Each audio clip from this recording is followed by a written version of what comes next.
Okay, I think everybody is set. So welcome everybody. I'm very glad to be here. Sorry for the technical problems.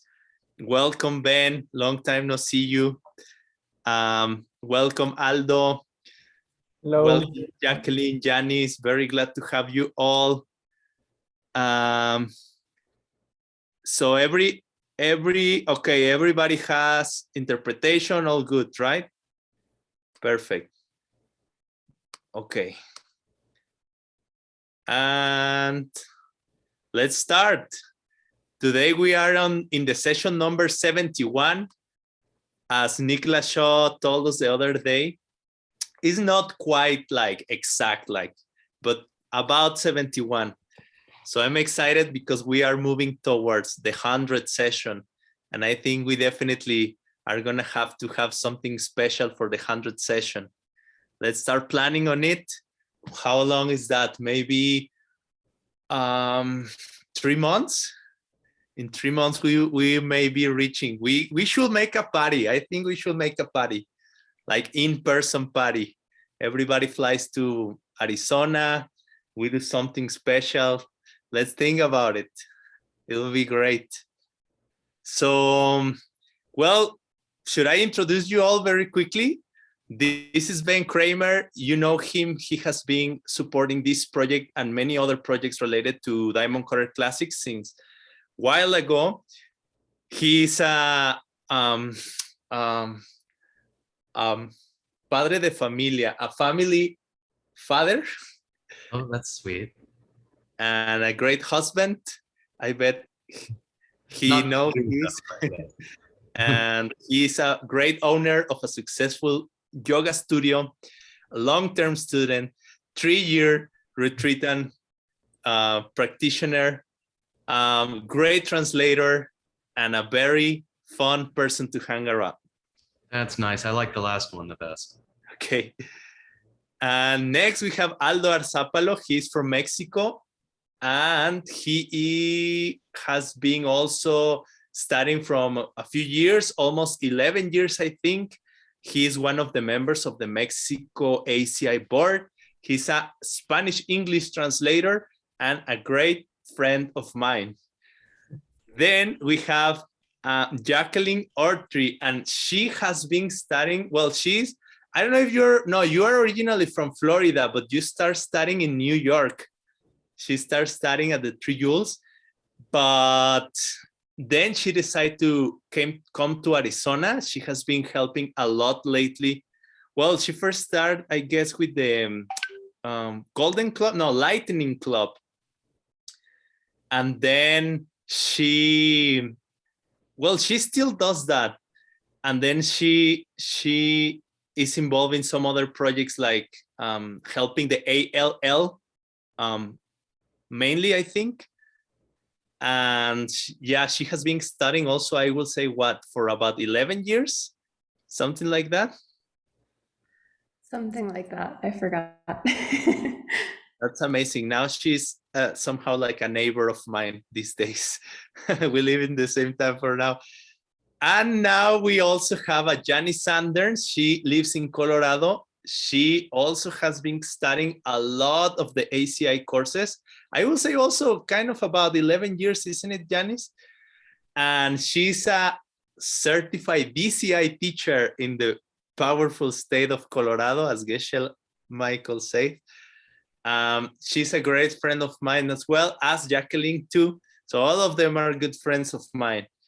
And Janice is a very successful grandmother and mother as well. And I didn't have much to do with that. I'm just lucky to have it. She's in the business industry, in the clothing business industry. She's great. And she makes very good fudge. So let's start. Guys, how are we gonna become spiritually intelligent? That's what we are here to talk about. I want, and I bet if we are in this program, it's because we want to become spiritually intelligent. And I thought this is a great subject, a great topic, because if we get spiritually intelligent, I think everything else is going to happen. Sometimes, like any other goal that we have, it may come if we know how to get it. So I feel like this is a very relevant topic, because the better we understand, then the better, the greater our capacity to achieve, even if it's like, let's say money, right? I want money. So sometimes I wonder, hey, what can I do? And then if we have been following up with this like training or teachings, let's say, we get to learn that money doesn't comes from working hard necessarily. It can come from working hard, but only if something else is happening first. But if that thing that is happening first is not there, then doesn't matter how hard I work, I won't get money.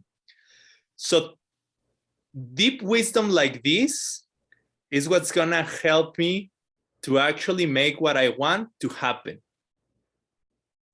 But in order for me to be able to use it, I have to understand it first. And the better I understand it, okay.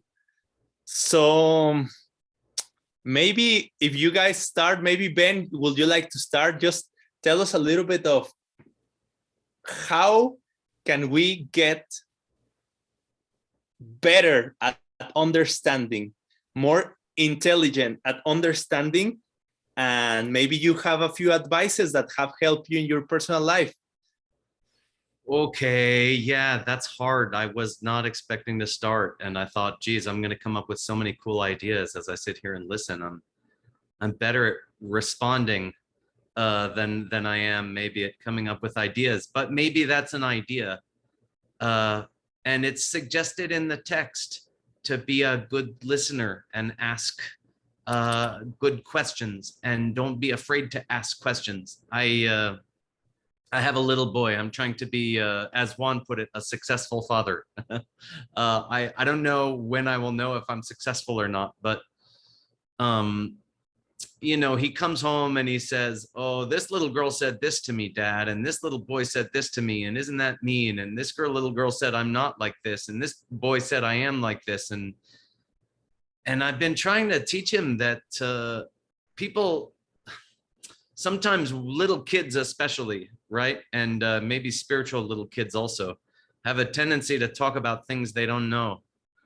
And it's amazing to not know stuff. It's really cool that we don't know stuff. I think knowing what we don't know is one of the most profound things we can know. Knowing that there's a lot to learn is one of the most profound things we can know. Knowing how much of reality is a mystery or mysterious is exciting, and it causes us to seek and dig. I have a very special relationship with my teacher. I'm very blessed that my teacher lets me ask a lot of difficult questions all the time. And I came to him once and I said, you know, Geshe Michael, I'm very lucky that you let me get away with this. I have a very unusual learning style that involves me probably interrupting you more than I should and asking difficult questions more than I should. And I'm so lucky that you let me stay near you and be difficult and keep asking questions. And I was kind of nervous because I thought he might say, you know, yeah, thanks for bringing that up, stop it. But he didn't. He was very gracious about it. And it's okay to ask difficult questions. I think my teacher taught me it's okay to ask a lot of difficult questions. And if you don't know, just ask. Just keep asking, and it's fun. And when you find those people that are fun to be around, which was the nicest thing that that Juan said to me about me in the last 5 minutes, was hopefully that I'm fun to be around, which would be nice. And when you find people that are fun to be around and they let you ask hard questions and they ask you hard questions and you get to have fun asking hard questions, then I think it's easy. It's easy when you have fun with each other, when you're happy with each other. There's a goodness, there's a karma, there's a seed that's planted when you're happy, asking hard questions, when it's fun, when it just feels nice asking hard questions with friends. I think there's a very powerful, joyful seed planted with that happiness in investigation that I think may lead you to get more intelligent more quickly than you could even imagine. Thank you, Ben. And I actually love that particular correlation about asking questions. Seems to be, I mean, it's kind of funny that it could seem both karmically, but also conventionally speaking, that asking questions, it's a way to understand better.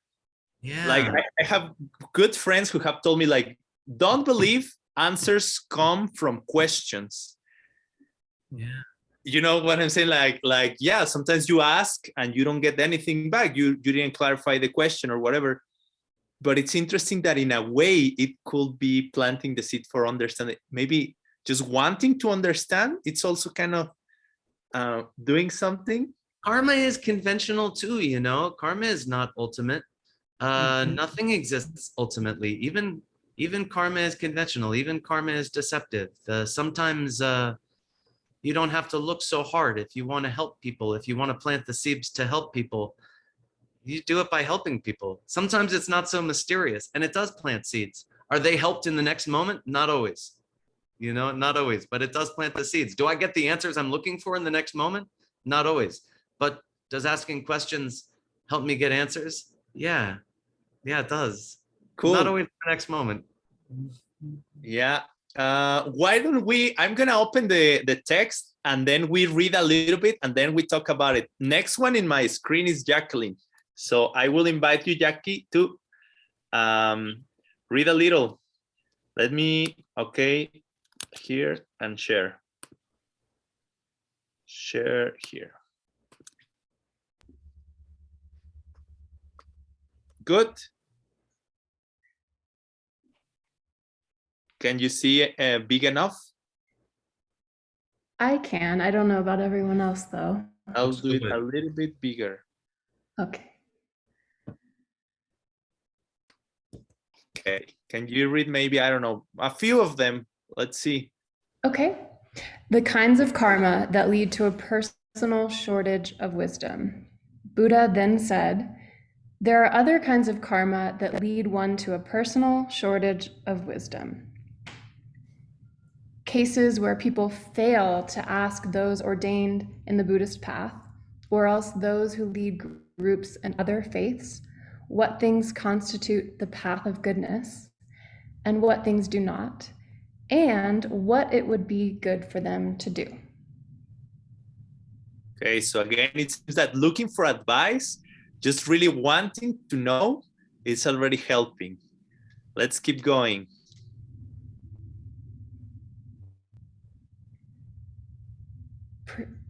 Praising those of defective understanding and rejecting the wise.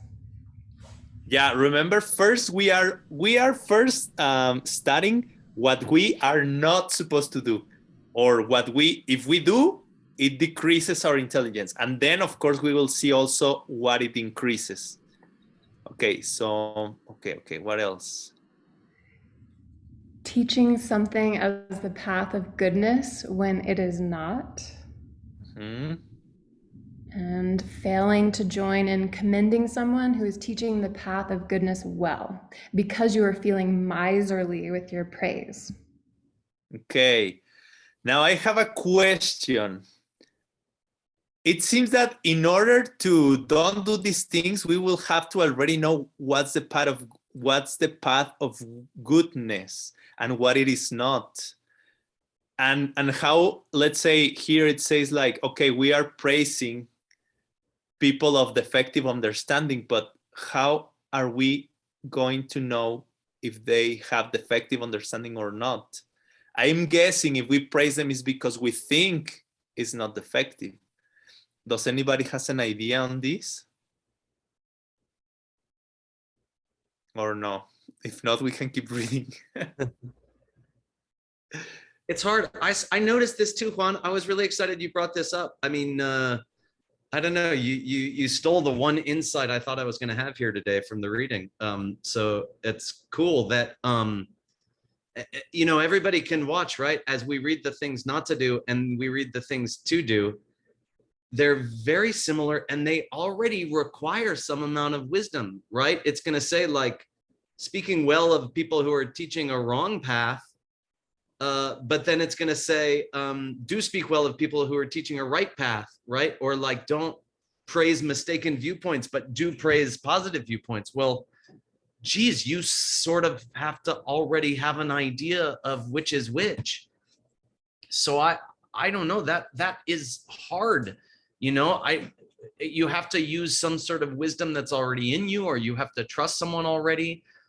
I think, and I don't know what to do about that. Honestly, it seems like a little bit of a problem, but my teacher said to me once that a nice way to judge a system, or a nice way to judge a religion, or a nice way to judge a philosophy, or a nice way to judge a way of life, right, is to ask yourself, if everyone in the world was doing this, how would the world look?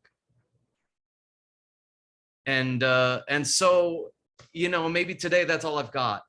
Right? If we decided that we wanted to believe hypothetically, right, that violence always leads to violence and love always leads to love. If everyone believed that, if everyone believed that you could never get love by hurting people, or that you could never, that love had to lead to love, right? Then what would it look like if everyone in the world was practicing like that? That's awesome. I think it's great. It's a good tool to measure. Yeah. It's cool because sometimes now I'm thinking, I've seen like a few YouTube videos, in YouTube, crazy, and people telling you how you should live. And some of those ideas actually can look very interesting, or even like seductive, or like attractive, but I think it's important to also, as you say, can this path be followed by everyone? Can this path include everyone? Because some of these paths, so-called, just advices, are somehow like, you have to be better than anyone else and do what you have to do to be the best one.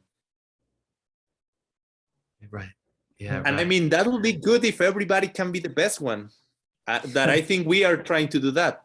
I think in our path it's possible. You can be the best one and I can be the best one, and everybody here can be the best one at the same time. I believe so. Wow.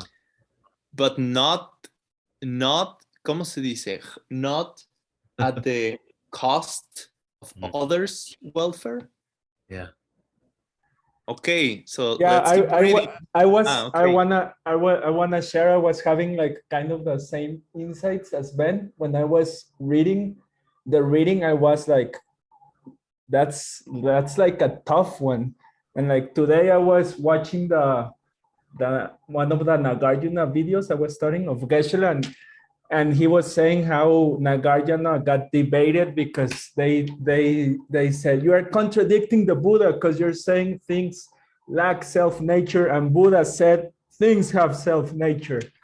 And then we know Buddha taught different schools and he said different things, but depending on who was listening, and he had different motivations. So then it's very tricky, because maybe if you listen when the Buddha was teaching about self-nature, you could judge him because, oh, he's not teaching correctly.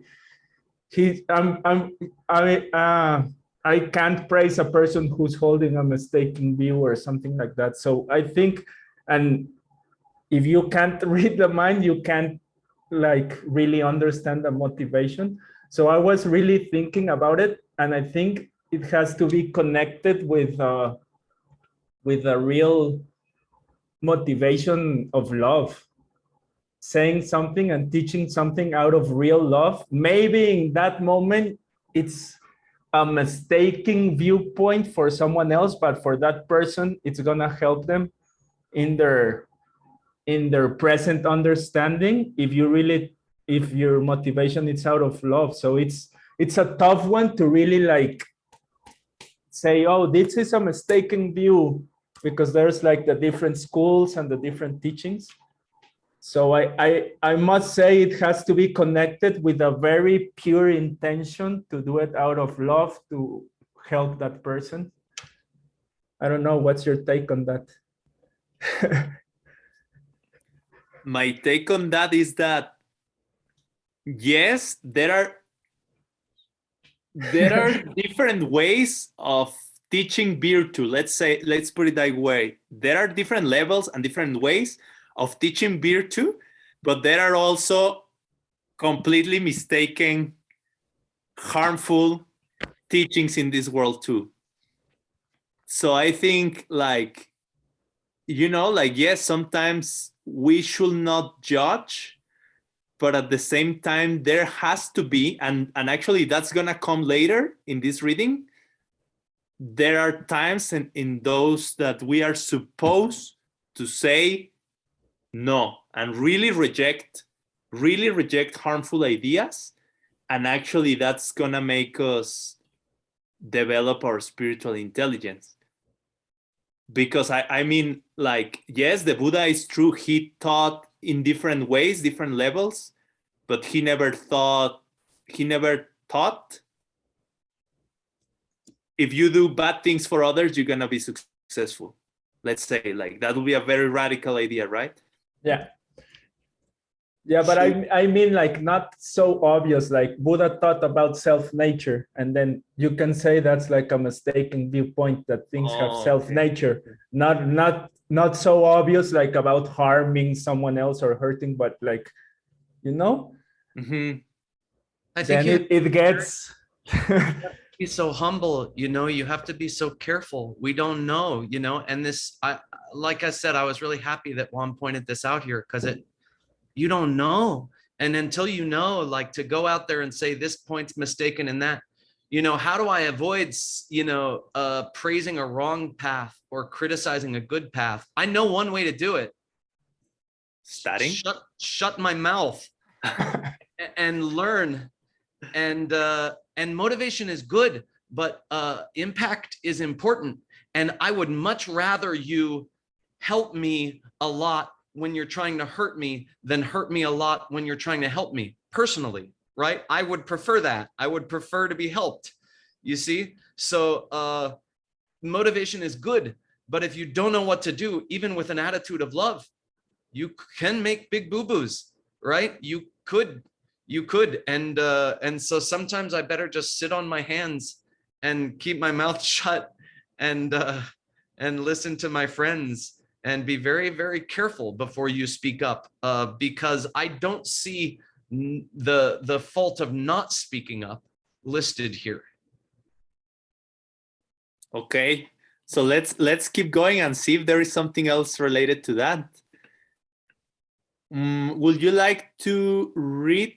Who was reading? Jacqueline, you were reading. Okay, now Janice, please. Yes. Thank you, Juan. Okay, so we're going to read speaking. The next, do you want to scroll up? We already did this, no? Yeah, thanks. We were talking about that one. Thank you. Okay. That's it. Speaking badly of those who reproduce the scripture and read them, depriving such persons of the things or money that they use for material support. So those are things we don't want to do. All these are kinds of karma that lead one to a personal shortage of wisdom. Okay, so it seems that also, like, obstructing people that are trying to develop their spiritual life or intelligence seems to be an obstacle for ourselves. And now we are going to study what are we supposed to do. So maybe for good luck, Janice, will you also read maybe 2 or 3? Yeah. And Lord Buddha said, there are kinds of karma that lead to having great wisdom. Shall I continue on? Yeah. Okay. 2 more, please. All right. Thank you. Cases where people possess the inner fortitude to ask all kinds of questions questions like Ben Kramer would ask of those kinds of people mentioned, asking questions to those ordained in the Buddhist way and those who lead groups in other faiths. Maybe we should talk a little bit about this. Yeah, I think so. Yeah. Because, you know, back to the very first question, if, you know, you were talking about if, you know, hard work, does that make money? You know, and then what's going to make us smart so that we can make money? And I think it's really important that we notice this, to pay attention, not just to the Buddhist scriptures, but to have respect for other people's opinions. You may not agree with them, but that's okay. But it's really important that we have respect and appreciation for other people's ideas, because it's like the pen that we see while the dog sees a chew toy. It depends on who's looking and what's going to help them most. So I just thought that was beautiful. It's very important that we listen to other people's ideas, and knowing that we don't have to agree with them, but trying to understand how it helps them. I just thought that was kind of a beautiful phrase, and this listening to other people's faiths. Yeah. Yeah, And it's beautiful. Look, they didn't, I just wanted to point out, just in line with what Janice is saying, it didn't, we have to know who, if we're going to praise someone or criticize them, we have to know who's who. But to ask them questions, we don't. You see, both the masters of our tradition and the masters of other traditions are listed here as acceptable people to ask questions. So asking questions, does it seem here as if it's being suggested that that's maybe a little bit safer than making statements? You can ask questions of masters from many different traditions. Making statements of your own could be hazardous, it seems, but asking questions seems like a safer road so far in this reading. Yeah, and do any of you want to talk about a little like your personal experience? Are you usually brave enough to ask the questions you want to ask, or sometimes you feel shy and don't ask the questions you have to ask? I like to ask questions. And like Ben, sometimes I feel like I annoy people with my questions, but I think it's a gift when you have someone like Ben Kramer. I've been there when Ben's asking questions, and he asks the questions that maybe I'm afraid to ask, you know, so, you know, because maybe I don't want to be embarrassed that I don't know this and I think I should, but I don't. So I wrestle with that. And then Ben asks the question and we get the answer. And, you know, there's always going to be somebody in the group that wants to know the same thing that you're asking the question about. So I think questions are highly essential, and whether it's of a Buddhist group or of other faiths or just the people around you, to ask the question. What do you think, you guys? Jackie raised her hand for a second. She's shy to ask questions. She thinks she has to raise her hand. I am. That's actually what I was going to talk about. I had a really interesting experience since the last reading club where you guys talked about the different kinds of pride. And the last one was like having or thinking you're like the lowest. And so sometimes I'll be afraid to take time from a teacher by asking a question, but it helped me. And I actually did ask an ordained person for their advice on what to do with my life, like after that. And literally like a waterfall of Dharma conversations came after, like with other people too. And it was like a renaissance of just conversation and like having realizations just from like talking to people just like we are now. And I thought that was really cool to then read this. I'm like, huh, maybe there is something to that. I think it's also a form of taking refuge, you know, you're going for protection in the conventional like Arya Sangha. So What about sorry, somebody was saying something? No, I was wondering, what about those times? Because it has happened to me. I want to know something, but I'm afraid that the answer is something that I don't want to hear. You know, like, but sometimes actually the answer is very freeing. Do you say freeing in English? Sure. It's very freeing. And sometimes actually I may think the answer is something and I'm afraid that the answer is that. So I'm afraid to ask the question, but then when I'm brave enough and then I finally ask, I find a very different, relieving answer. Does any of you have restrained yourself? Like, I don't know, why do we restrain ourselves? Because we are shy, because we are afraid? Like, for me, it's Jacqueline mentioned Jacqueline, excuse me. I'm sorry, I mispronounced your name. Anyway, pride. I'm afraid to show that I don't know something, and there's so much I don't know. So that pride can limit us, pride and fear that we'll look stupid in front of other people. And it's a mistake. I think we do everyone a favor, including ourselves and the people around us, when we do ask questions. And then, to know when to stop and listen to the answer, because there's always someone else who's looking for the same answer that we are. And it also shows respect and appreciation for the people that you're asking the question of. So I think it's a win-win. And I think Aldo was going to pitch in a little bit ago. Yeah, I totally agree, Janice. I think I remember I heard this and I love this saying that the dumbest, the most stupid question is the one you don't make.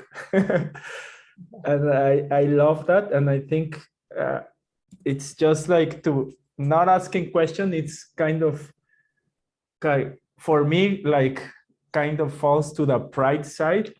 And as you say, like asking questions shows a lot of respect and appreciation. And it's also a great kindness because many people can get like identified, or many people might have the same question. So I think it's, as you said, definitely a win-win. It's actually, we must ask questions, right, Mr. Ben? I was thinking like why it is I feel comfortable asking questions. And I think one of the reasons, if I'm being honest, right, is at least in my community, the people around me are very kind to me and make me feel smart. If I'm being honest, right? Like you guys make me feel smart. People run around saying Ben's smart, whether it's true or not. Thank you. It makes me feel good.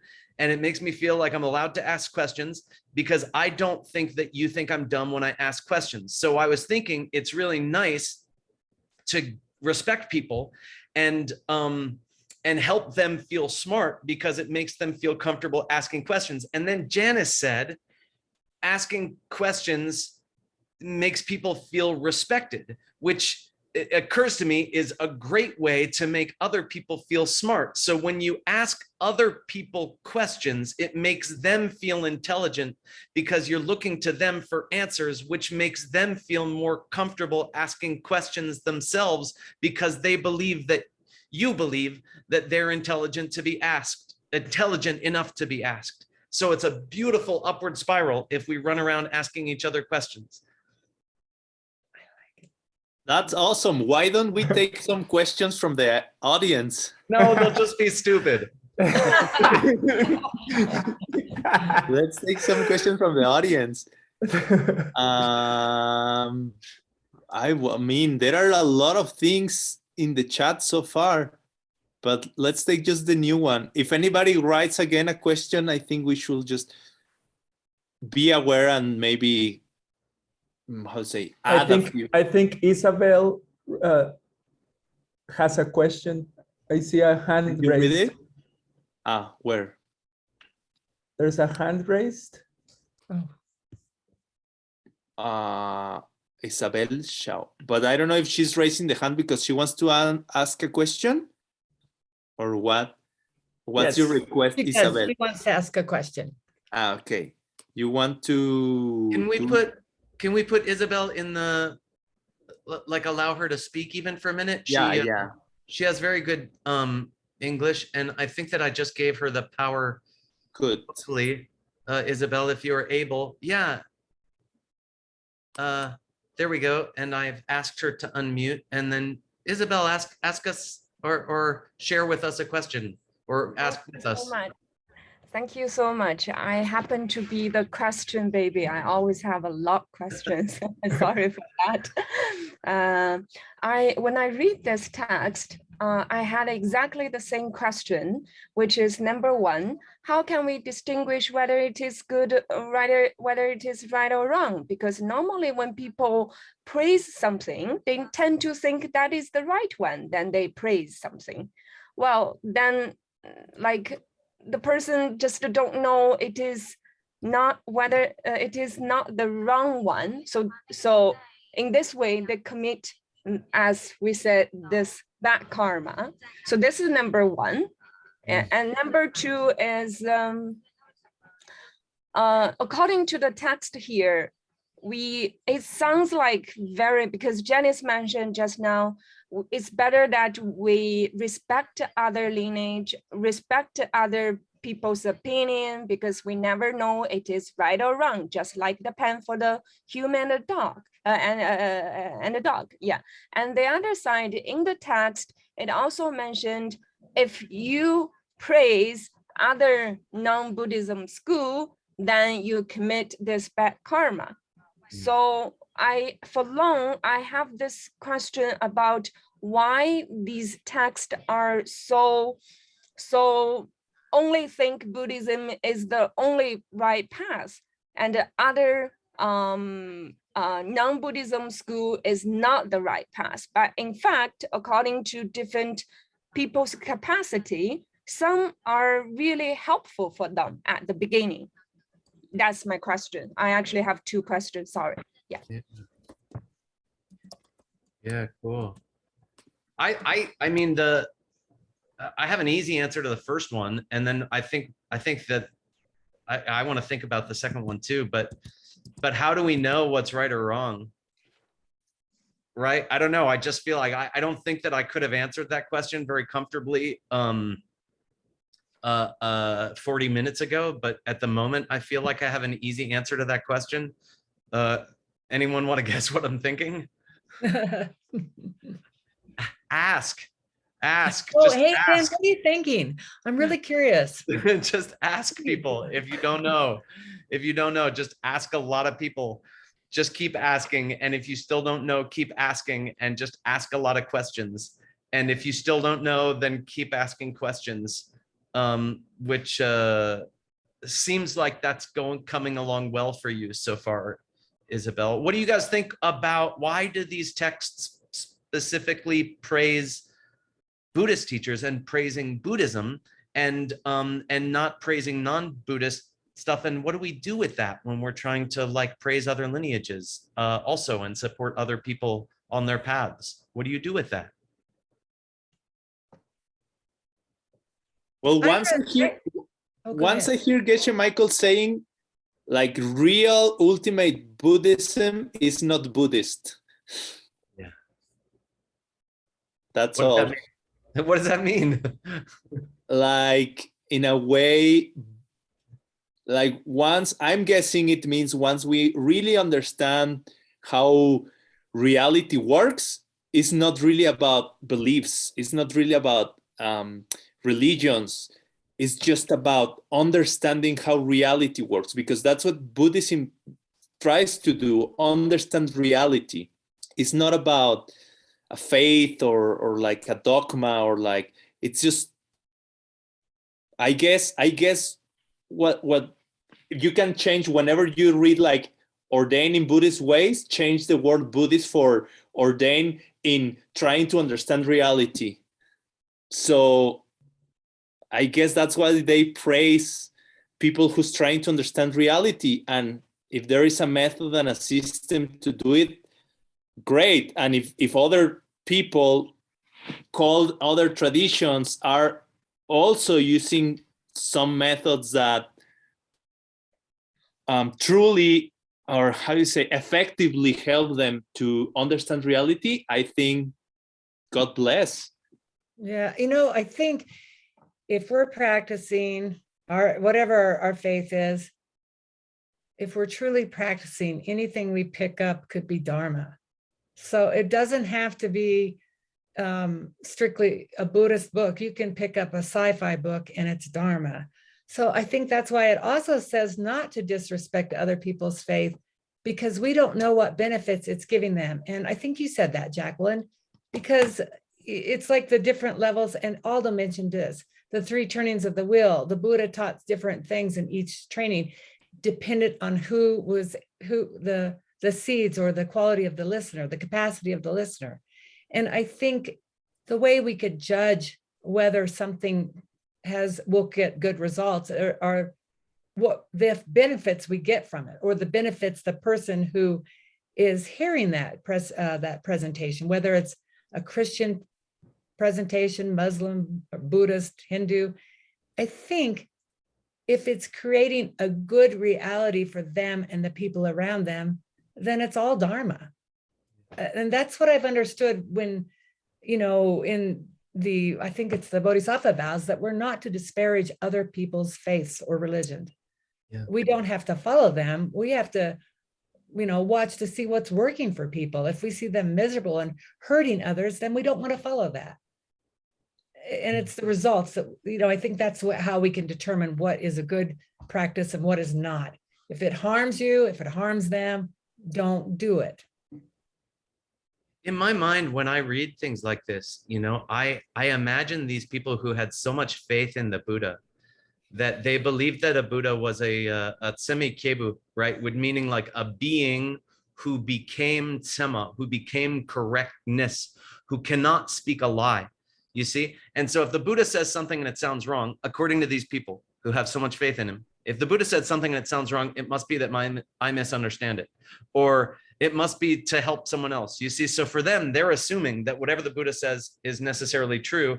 And if it seems like the Buddha is saying something not true, then you just have to figure out what truth is and figure out how secretly that is what the Buddha meant. You see, Gandhi ji here, I'm going to put a quote in the chat. Okay. Gandhi ji said, my uniform experience has convinced me that there is no other God than truth.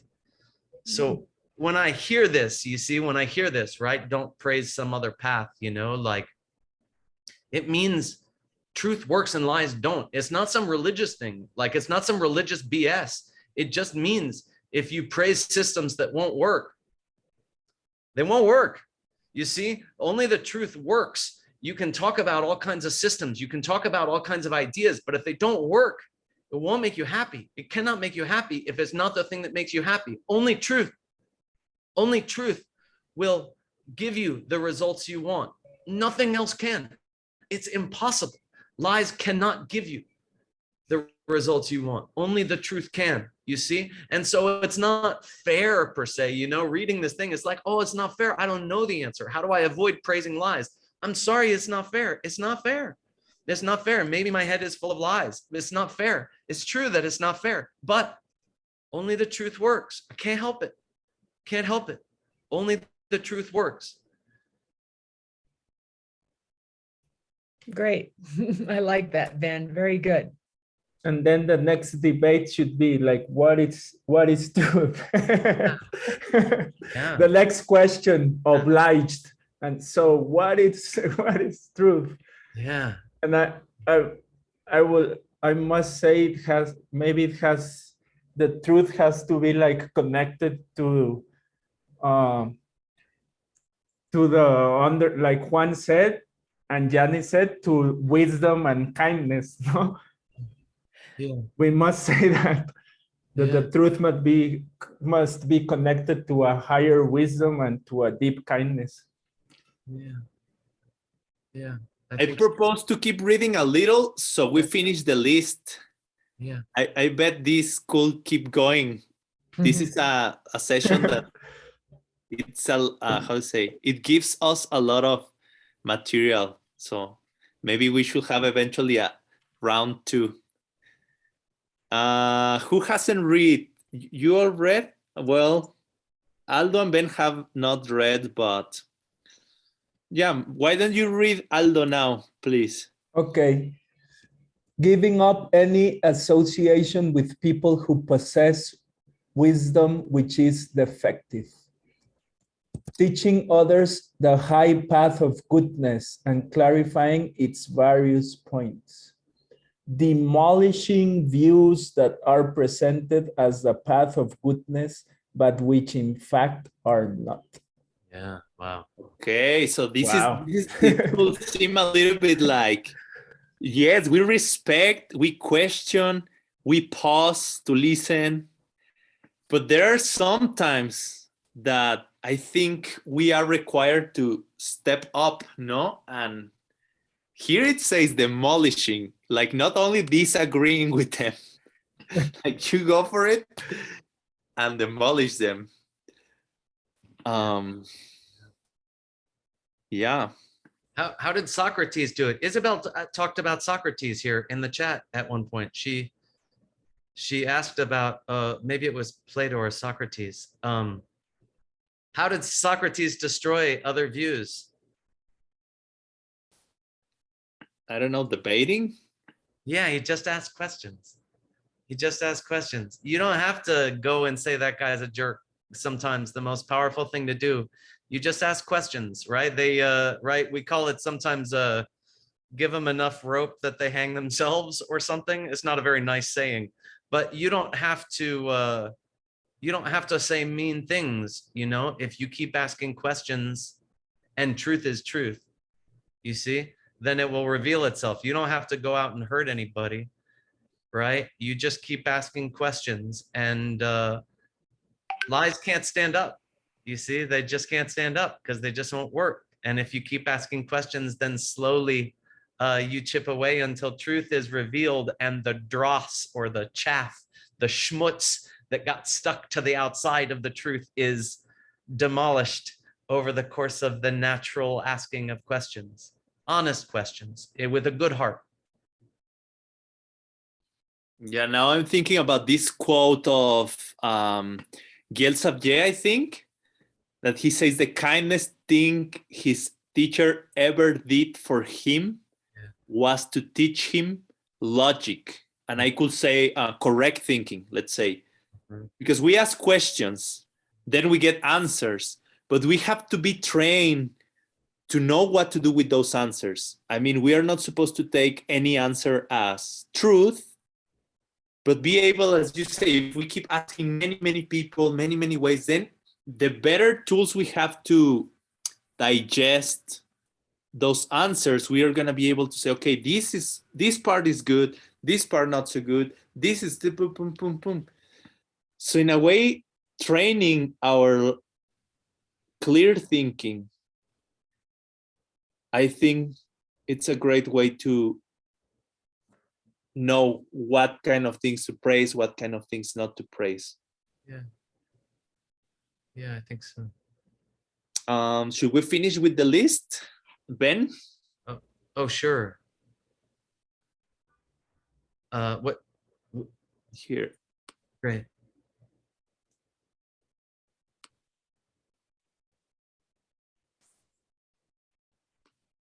You're reading or no? Oh, I'm reading here. Doing everything you can. Yeah. To assure that those who teach the path of goodness are never put in threatening situations. Praising ideas which follow good reasons and utterly rejecting those which do not. Cool. And yeah. Singing the praises of viewpoints which are accurate and denouncing viewpoints which are mistaken. Offering books of wisdom to others, as well as the ink and pens with which to reproduce them and other such things. And last one. Never using intoxicants. Nandika's Sutra, for example, describes how there are 35 different problems associated with the use of intoxicants. And if we avoid this habit, then we are most likely to apply ourselves to good deeds. Yes. All these are the kinds of karma that lead to having great wisdom. Okay. So now we can just talk about what we just read. I don't know. I feel like in a way, everything is connected to studying and taking care of your body and mind to be able to study well. Like I'm guessing eating in the right way, meditating, exercising, all those things are things that help you to, where is it? To develop your reasoning. I mean, it's like we are trying to take care of our mental real estate. And I'm guessing that's the reason why also they say don't use intoxicants. Because I mean, I have had experiences in my life when I did. So I can tell like you get out of your like clearness in a way. So I don't know if you ever drank and then you wake up the next day with like a hangover. Like I wasted a whole day just like feeling like dizzy and terrible, you know? So I can see in a way that that will be the opposite of having a clear mind, to even from the point of view of the energy, the prana running, like everything's smooth. Like, what do you guys think about the general things that we are supposed to do to become smarter spiritually? I think it's important that we also share what we know. You know, I think that's a big one. Let's see, what else? And to use what we know. If we know things and we don't apply it to ourselves, then, you know, we're just, you know, we'll lose our intelligence. So I do think if we know something, even it's, you know, even if it's to teach Juan how to fold a t-shirt nicely. I'm still doing it. You know, and make his job easier, you know. I mean, that's important. Teaching your kids how to wash their hands and take care of themselves. You know, it's not enough that we take care of our bodies. It's that we, you know, do it as an example for others and then help them do it too. I think that helps us stay smart. Yes, I totally agree, Janice. Actually, it was up there, no, Juan? Like sharing like the good path, it was up there.